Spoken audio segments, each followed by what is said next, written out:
This weekend is the fifth Sunday of Lent. Beginning this evening, the Life Teen students will be putting on the living stations here in church at 7 o'clock, so please join them to pray the stations in a non-traditional way. If you have little children, it might be a wonderful night to bring them up because there's a lot to watch and a lot to look at as the kids act those stations out. This weekend on Sunday morning, we'll also have our Knights of Columbus putting on a pancake breakfast between 9 a.m. and 12 noon. I know the last time they had a pancake breakfast back before Christmas, it was a great hit. So again, please consider stopping down to grab a bite. This week we have additional reconciliation times. There'll be a Monday night at 7 p.m., a Tuesday morning at 11, and Wednesday afternoon at 3:30. We'll have a number of additional priests at each of those sessions, as well as next Saturday we'll be beginning confessions at 3 o'clock until 4:30 with some extra guys available as well. So this is really your last big chance to schedule that for yourself.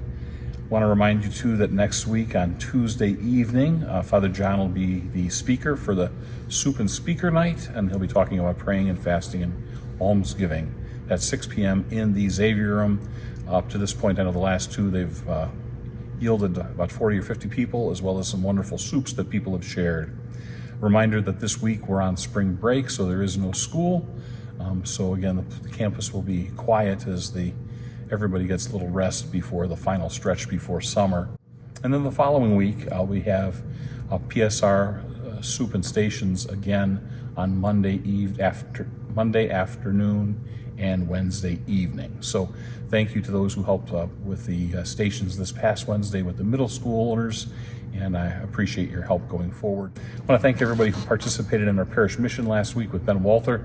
It was really nice to see so many of you praying and singing and listening to his story. I know I found it very engaging, and so I'm very grateful to him and for everybody who made that happen, especially to Jennifer Webb for her ongoing support and driving the project forward. So very appreciative. Have a great rest of the week. This weekend we'll be listening to the story of Martha and Mary talking to Jesus about how they wish he had been there so that their brother would not have died, Lazarus. And so we'll see Jesus calling Lazarus forth from the tomb. So we pray for those who all spiritually might be experiencing weakness or sickness or spiritual death, that during these days leading up to the celebration of Easter, the Lord might speak to them a word, come back to life again, knowing that he longs to love them and bring them safely back into his embrace.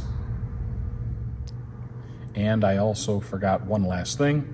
Next Saturday is the Extravaganza. So for those with little ones, you are invited to register ahead of time to make sure that there is a spot available for you, and it's a wonderful opportunity to bring the little ones over here to the school. There's face painting and arts and crafts and collection of eggs, and I think an opportunity for a picture with the Easter Bunny.